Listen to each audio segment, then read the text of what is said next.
Thanks for having me here. We have strength training coaches, we have physios, we got trainers. This is a pretty cool group. You guys have a great profession. Trying to keep athletes healthy, keep people living a good life. That is really important to Under Armour because there's a direct correlation to health and how much more shit they buy from us. But anyway, my name's Kip Fulks. I've been at Under Armour for 20 years. Kevin Plank and I went to University of Maryland together. He played football, I played lacrosse. My big joke was we played in the national championship and had 45,000 people, and they had about 6,000 people a game at the football. It's kind of changed, the football teams come back, but Kevin and I, we didn't know each other in school actually. We weren't buds, we weren't friends. So the day I met him, it was business from the beginning.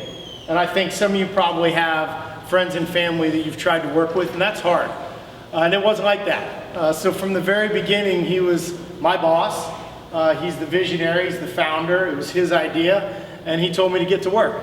And I said, yes, sir, coming from a military family. And only about 10 years later did he call me a partner, and I'm very thankful that he did, and he's even given me the title of co-founder lately, which I got to give a lot of him credit. I'm not a co-founder, he is the founder. I just happen to be an employee for 20 years, and he's been nice enough to part that title on me lately. So right now my job is president of brand, co-founder. I have marketing, product, innovation, design, and sourcing underneath me. So it's a massive job. So I stress a lot. And so I really enjoy having conversations like this that are not exactly like, what are you going to do to drive the brand? How are you going to hit the next quarter? How's your operating margin going? We just get to talk about what makes Under Armour successful, what drives me. I will say it starts right here. Having a grounded in athletics, grounded in having a healthy mind and a healthy body. It is the absolutely only way that I can be successful at my job. And I think you guys probably experience that at a lot of levels with a lot of people you're dealing with and probably yourselves. And it's interesting, at Under Armour we've had a lot of folks, because you think about it, we're a startup company now 20 years into it.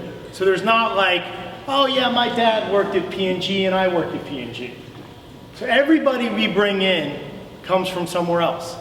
They come with some concepts of what they did before, some notions of what management is, and honestly, it's sometimes a challenge, break them into the Under Armour way, because we just feel like, athletics is at the core of what we do, competition is at the core of what we do, and that doesn't always work well in corporate America. I recently went through one of those things, what do you call them, a 360 review, a personal coach. I'm like, oh my God. I scored really, really low on executive maturity. I was like, yeah. But that executive maturity is the same thing I'm talking about, this idea that Under Armour is not a corporation. Under Armour is not a, it's not just a place to work. It's like a place to make change for athletes. And if you treat it like a job and a corporation, that it just doesn't work for us. And I bet you for you guys, it's about the same thing. If you treat your job like a job, you treat it like you're trying to just kind of grind through it, and there's no real passion to what you do, you're probably not that damn good at it. And you probably have a hard time waking up convincing yourself why you're going to go in and do that again. And I've never had to do that in 20 years. I've always woken up every day thinking, oh my God, we get to go in and help athletes get better. We get to be passionate about sports, about science, about innovation. We get to make shoes with robots. We get to change the way athletes think of the way they play with someone like a Stephen Curry who's changing the game. And so it's like, if you don't have passion at what you guys are doing, you maybe want to just pause and check and maybe professional surfing or something else besides what you're doing. And that's really the difference with Under Armour, is we like that corporate environment, we don't let it seep in. Specifically with me, I come from a family. My dad was a Marine, my grandfather was a Marine, my brother was a Marine, and I was on that track to be like, well, yeah, probably just, I'm not that good at school. You know, college was tough. You know, I graduated, but it was like, eh. So that Marine calling was like right around the corner. Just thank God I met Kevin. So I actually never had to follow the path, but I came from a military family, and it's that regimen of watching my dad get up in the morning, put on a uniform, iron his pants, shine his belt buckle, ask me to hold his pleat in the back, help him tie his belt buckle on, and that's what it's about every morning at Under Armour, is like getting up and playing hard, but playing professional and being ready, putting your uniform on. Now I get to wear jeans and a t-shirt, but when I get dressed every morning, that's what I think about. And I'm sure you've had a huge influence from your friends, your family, where you grew up. I think it's massive. I think what you guys are doing at the level you're doing, having the impact on the athletes, it is everything. That early kind of impression, that idea of first impression is the lasting impression. How do they treat others? How do they treat themselves? How do they look at athletics? How do they look at sports? That's what kind of made me, coming from a military family. So it is quite impressive to talk to a group like that that's working day in and day out. It's interesting because your field is changing really, really, really quickly. And if you're out there slamming weights like we did in 1995 when I was going to college, and the strength coach was just beating me on something, and then I hurt my back. He's like, I don't care, get back to it. You know, that's just not the way. We have so much more information to diagnose, to think about, to ask questions, use data, have metrics, use technology. So I would really push you to think about, we're trying that at Under Armour, is to think about just 3 to 5 years ago, what you did. If it's not evolved, you need to ask yourself if you're best in your field. And if you don't want to be best in your field, that's cool. I just don't want to be part of it. But if you want to be best in your field, then I would love to be associated somehow, some way, whether it's speaking or whether it's giving product, helping you understand athletes, or being a part of some of the programs.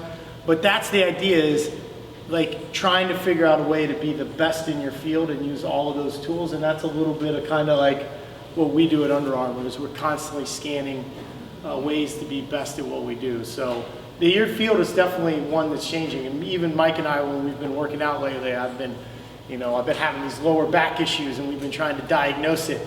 And we've been using a lot of different things and talking, and it's just not easy to figure out. The body is so complex. I mean, they can make a chip like this big that does a gazillion things, but they don't actually know a lot about the human brain, relatively speaking. They don't know a lot about the way these muscles interact and all of these chemicals that are in your body and what they're doing and not doing. I think it's going to break open over the next 10 years. I think that the amount of technology that's going to be applied to this space, health and fitness, is going to be massive. The biggest companies that we're dealing with out there are pouring hundreds and hundreds of millions of dollars, because this is the next frontier. It's kind of like the car industry was, in the late 60s, early 70s. It was like, my God, this isn't going anywhere. If we just keep developing better and better and better cars, we're just going to sell more and more to more people. You got emerging countries, right? Once they get past the poverty line, the first thing they're usually going to get is a car, right? So once you get a car and you're past the poverty line, maybe you have a good job, what are you going to do next? You're going to try to be healthy. Sports. That's not actually on the Maslow hierarchy of needs. There's not like this sports thing in there. But these emerging markets and what they're going to mean to all these people coming into sports and fitness, it's massive. And then the convergence of technology. Think of China. I've been in China for over 15 years, mainly on the manufacturing side. But think now, like just 5 years ago, I saw a marathon where people were running in cleats. So they thought that was a sports shoe. That's a true story. You guys running by in baseball cleats. I'm like, now they got head to toe, they got all the latest and greatest, and they're coming out of this emerging market having these middle class jobs, and they want fitness, they want health, they want a better lifestyle. So these things of all these people coming into your industry and all this technology coming in, it's massive. Yeah, we're talking here in North America, but you got to think a little bit bigger. It's going to have effect on things. So definitely exciting times for you guys.